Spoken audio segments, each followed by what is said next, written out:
ada kisah di seorang ibu mempunyai 5 anak. Ini setiap ini selalu kami ulang-ulang kisah. Seorang ibu mempunyai 5 anak.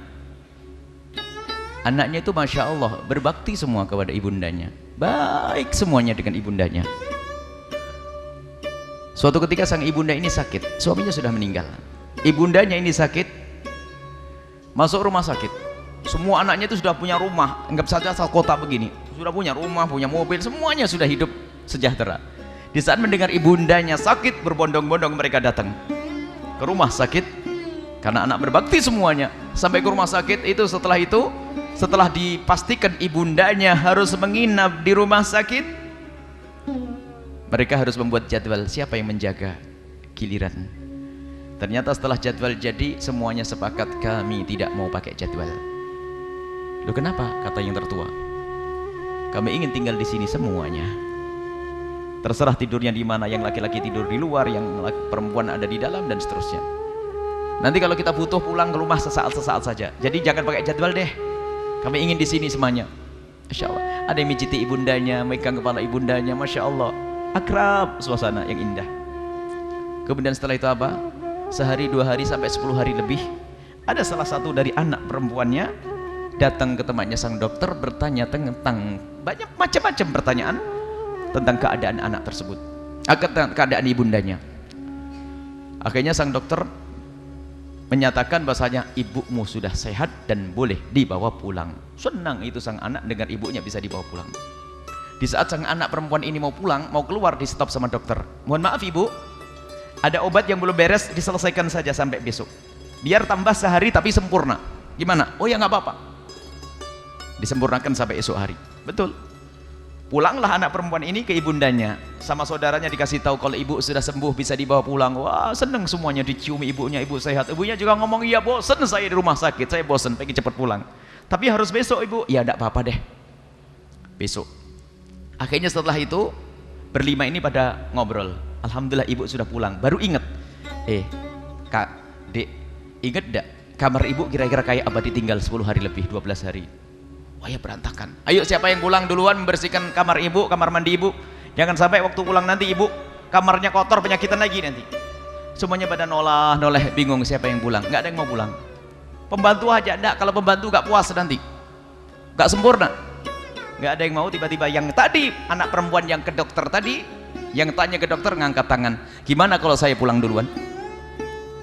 Oh ya enggak apa-apa, lebih cocok kamu pulang duluan, karena dia cekatan memang orangnya. Pulang duluan, sampai di rumah dibersihkan kolamnya, spraynya diganti, wah dibuka jendelanya, dibersihkan. Malam-malam saking seriusnya dimatikan itu HP, nggak mau diganggu oleh siapapun. Sampai sholat kecapean tertidur, pagi harinya ruang tamunya nanti pasti banyak tamu karena ibu orang sepuh banyak yang datang, dibersihkan semuanya, ditunggu sampai jam 10 kok tidak ada berita kapan ibu datang. Setelah itu masuk ke kamar, ngelihat HP-nya mati. HP-nya mati, baru dinyalakan HP itu, rupanya banyak SMS yang masuk. Belum sempat membaca SMS, ambulan sudah masuk ke rumahnya. Dia deg-degan, oh kenapa harus pakai ambulan? Bukankah abang kakak-kakak punya mobil bagus, kenapa harus pakai ambulan? Jangan-jangan ibu meninggal? Dia gemeteran, dia ketakutan. Ambulan, belum sempat baca HP, ambulan sudah di hadapan matanya. Keluar abangnya, keluar kakaknya, keluar saudaranya, berempat saudaranya keluar semuanya. Setelah itu mana ibu? Susternya keluar. Kok pakai suster segala? Yang terakhir adalah ibunya sudah bisa berjalan dengan baju yang bagus, kelihatan cantik. Keluar ibunya, senyum melihat anaknya, nangis dia. Kakak kenapa? Bikin kaget saja. Kenapa harus pakai mobil ambulan? Kirain ibu tidak ada, bikin orang takut saja. Iya, tadi pengennya naik mobil pribadi. Cuman kalau pakai mobil pribadi, pisah-pisah nanti. Kami ingin ikut bareng di sini. Subhanallah. Akan tapi ingat, Allah Maha tahu apa yang ada di hati anak-anak itu semuanya. Ini bukan urusan basa-basi. Allah Maha tahu dengan anak perempuan yang datang ke tempatnya sang dokter dan tanya apa itu. Allah juga Maha tahu kenapa dia milih pulang duluan. Allah juga Maha tahu kenapa dia mematikan HP-nya. Ternyata itu semua dilakukan, mereka pergi ke dokter ingin tahu berapa biayanya, kemudian dia milih pulang duluan karena dia tidak mau dimintai sumbangan mengeluarkan orang tuanya dari rumah sakit. Ini mungkin terjadi sekali di antara kita. Jadi pura-pura sok sibuk biar gak dimintai sumbangan. karena sudah tahu dihitung 20 juta. Nanti kalau dihitung berlima saya kena 4 juta. Dia mikir. Ada, maksudnya apa? Ada orang semacam itu pelit sama ibunya. Kalau dengar ibunya sakit tuh mau ke rumah ibunya itu, ntar dulu. Abang sudah ke sana belum? Kalau saya duluan nanti saya kena resepnya deh. Ada resep yang belum dibeli, belum ditebus. Innalillah. Bagaimana anak semacam ini? Ayo coba. Jangan sampai kita yang itu. Ini cerita ini kami hadirkan barangkali aku seperti itu, nggak peduli dengan urusan orang tua. Orang tua sakit, biar kakak saja. Bahkan mungkin ibundanya mau nginep di rumahnya, nak, aku akan nginep di rumahmu, nak. Iya mi, bahasanya iya mi. Tapi diam-diam telepon sama abangnya, bang, abang, ibu mau ke rumah saya bang. Ya nggak apa-apa deh. Aduh bang, rumah saya kecil bang. Di rumah abang aja yang gede. Kata abangnya apa? Rumah saya mah gede, tapi jarang di rumah saya, takut tidak kerasan. Lah kok ditolak semuanya? Awas hati-hati. Ini urusan hati. Tolong orang tua. Bagaimana urusan kita dengan orang tua? Hati kita dengan orang tua. Kadang pelayanan kita dengan orang tua. Dan juga di antara sebab durhaka diisyaratkan dalam kisah Alqamah adalah pernikahan. Jangan sampai pernikahanmu menjadikan kau jauh dari orang tuamu. Akan tapi hendaknya siapapun yang menikah menjadikan pernikahan itu adalah sarana untuk tolong menolong dalam berbakti kepada orang tua. Dan kaidahnya sederhana, ajari istrimu untuk berbakti kepada orang tuanya. Dan wahai istri yang mendengar suara ini, ajari suamimu untuk berbakti kepada orang tuanya. Wahai para istri, berbanggalah engkau jika mempunyai suami yang sangat berbakti pada orang tuanya, karena suamimu adalah ahli surga. Dan berbanggalah wahai seorang suami jika engkau punya seorang istri sangat berbakti kepada orang tuanya, karena istrimu adalah ahli surga. Jangan dilarang berbakti, memang hakmu wahai para suami, istrimu hendaknya bersamamu. Akan tapi kalau urusan orang tuanya, kenapa harus dilarang? Itu kan kesalahpahaman di dalam memahami syariat. Membaca kitab Uqdul Ijan salah, sehingga pokoknya kamu tidak boleh ke rumah bapakmu biarpun sakit. Dulu kok biarpun sakit nggak boleh, ini gimana? Itu kan baca kitab Uqdul Ijan, ada kitab Uqdul Ijan, kitab masyhur, kita bagus tuh pendidikan akhlak. Itu ceritanya di kitab Uqdul Ijan itu, ceritanya ada seorang mau jihad, mau perang, lalu berpesan kepada istrinya, wahai istriku, aku mau pergi, kamu jangan kemana-mana ya sampai aku datang. Iya bang. Suaminya pergi. Tidak lama kemudian ada berita abahnya sakit. Di saat diberitahu abahnya sakit, anak perempuan tersebut berkata, aku dipesani suamiku tidak boleh pergi, mohon maaf, sampaikan kepada abah aku tidak bisa datang. Balik lagi. 3 hari kemudian bapaknya meninggal dunia. Dikabari lagi, aku sama suamiku tidak boleh keluar. Setelah itu apa? Ternyata gara-gara kepatuhan seorang anak perempuan, ada kabar gembira, orang tuanya diampuni oleh Allah Subhanahu wa ta'ala. Lah ini ada ustadz membaca kitab Uqdul Ijan salah, lalu berkata, wah istriku kamu tidak boleh ke rumah orang tuamu. Loh, kok tidak boleh? Ini gimana? Ini di Uqdul Ijan ceritanya begitu tuh. Oh, itu ceritanya di Uqdul Ijan di kitab tersebut adalah suaminya tuh nggak ngerti kalau mertuanya bakal sakit. Kalau ngerti mertuanya bakal sakit, pasti dipesenin, nak, kamu di rumah mertuamu, di rumah abahmu saja. Ada memang orang menghalangi, ini kadang-kadang istri menghalangi suaminya berbuat baik kepada orang tuanya, seorang istri pun demikian. Ada orang ngadu kepada kita suatu ketika, ada seorang suami tanya kepada kami, Buya gimana hukumnya jika abah saya meninggal beberapa tahun yang lalu, dan saya termasuk anak yang paling berhasil, ya seorang pengusaha asing. Gimana? Dan kemudian abah saya meninggal dan saya masih punya adik sekolah, ibu saya seorang janda, tidak punya penghasilan kecuali dari bapak saya. Memang saya yang paling berhasil, saya kerja di kota, merantau, berhasil. Gimana hukumnya kalau saya membantu ibu saya tanpa sepengetahuan istri saya? Lalu kami bertanya, Bapak, itu duitnya siapa dan usahanya siapa? Usaha saya sendiri, Bu ya. Baik, kalau usaha-usahamu sendiri dan duit-duitmu sendiri, kamu bagikan kepada siapapun di pinggir jalan sana, boleh kok. Apalagi diberikan kepada seorang ibu, tentu sangat boleh. Jadi nggak apa-apa, Bu ya, tanpa sepengetahuan istri. Tanpa sepengetahuan istri boleh kalau duitmu. Tapi kalau duitnya istri haram, alhamdulillah, berarti saya ya nggak salah deh kalau saya membantu ibu saya tanpa sepengetahuan seorang istri. Kemudian saya bertanya, Pak, mohon maaf nih, saya mau tanya nih, apa Bu? Memangnya kalau istri tahu kenapa? Aduh ya, saya ngirim ibu saya, ketahuan istri saya sekali cemberutnya sebulan. Oh, itu perempuan itu iblis pakai kerudung itu. Mengajari suami jauh dari ibundanya itu. Awas, hati-hati yang demikian itu. Insya Allah ini wanita yang mendengar ini adalah ahli surga semuanya. Itu membahayakan, dan ada wanita semacam itu menghalangi suaminya. Sampai suatu ketika ada orang datang pada kami, "Buya, saya punya suami itu kayak punya istri dua." Punya istri dua gimana? Setiap gaji dibagi dua. Dikasihkan siapa? Separuh dikasihkan ibunya, separuh dikasihkan saya. Lah, ibu cukup enggak? Ya cukup, tapi kenapa begitu aturannya? Loh, orang mau berbuat baik sama ibunya dilarang.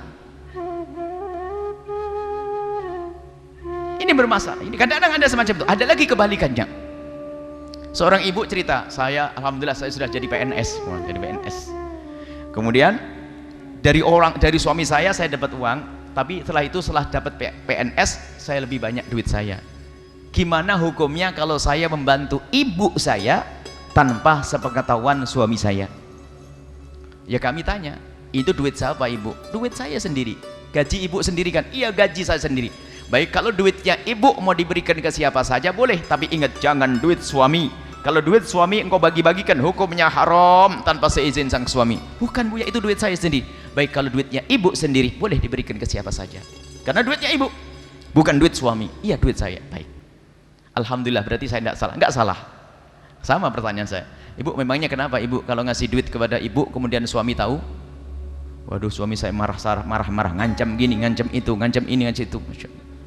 Sampai suami saya itu jarang ke rumah mertuanya, ke rumah ibu saya. Masya Allah, kok ada orang semacam itu? Mertuamu adalah ayah ibu daripada istrimu, hendaknya kau baik-baik dengan beliau. Bahkan ajari istrimu, wahai istriku, kemanapun kau pergi harus pakai izin, kecuali urusan ibu bapakmu nggak pakai izin, langsung saja pulang. Allah.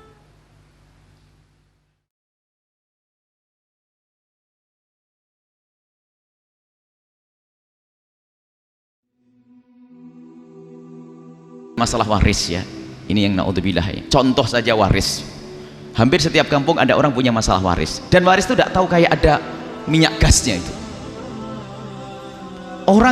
Orang baik-baik itu ditanya masalah waris sama adiknya itu langsung naik pitam biasanya. Ajib. Coba, biasa padahal adiknya tanya, "Bang, rumahnya Abah itu gimana kalau kita jual?" Itu naik itu. Apa? Padahal memang tanah bersama ini. Makanya kalau kita amati, waris itu yang gede setannya, bukan hartanya. Makanya kalau rebutan waris itu tidak pandang apakah orang kaya atau orang melarat. Orang kaya iya rebutan waris, hartanya banyak, tapi yang melarat pun ternyata rebutan tikar robek sama jam mati sama meja patah kaki. Itu rebutan itu. Kadang-kadang hanya urusan gelas saja. Lihat, gelas itu apa sih artinya? Cuman gara-gara gelas warisan itu ada di rumah kakaknya, loh kok gelas ini ada di sini ya? Jangan-jangan yang lainnya juga ada ini. Mulai ini. Jadi warisan itu yang gede setannya, bukan barangnya. Sehingga nggak pandang apakah orang kaya atau orang melarat. Bahkan nggak pandang apakah orang bodoh atau orang alim.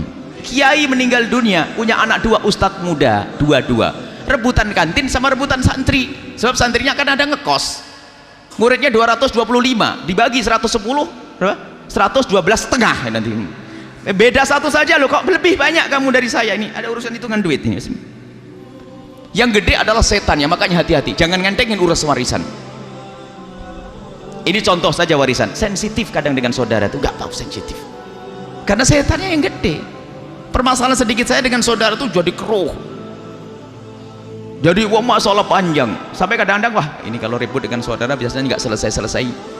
Sehingga ada orang, aduh kalau dagang sama saudara repot, nanti kalau retak tambah lama. Mestinya tidak dong, kalau dengan saudara mestinya cepat reda, karena itu adikku, itu kakakku, itu saudaraku. Jadi ini yang harus kita waspadai. Ini contoh saja, bukan urusan waris yang menjadikan sebab retaknya rumah keluarga, hati yang kotor tadi. Tapi biasanya ini ada waris. Hati-hati urusan peninggalan waris, karena ini ada hubungannya dengan mendidik anak nanti.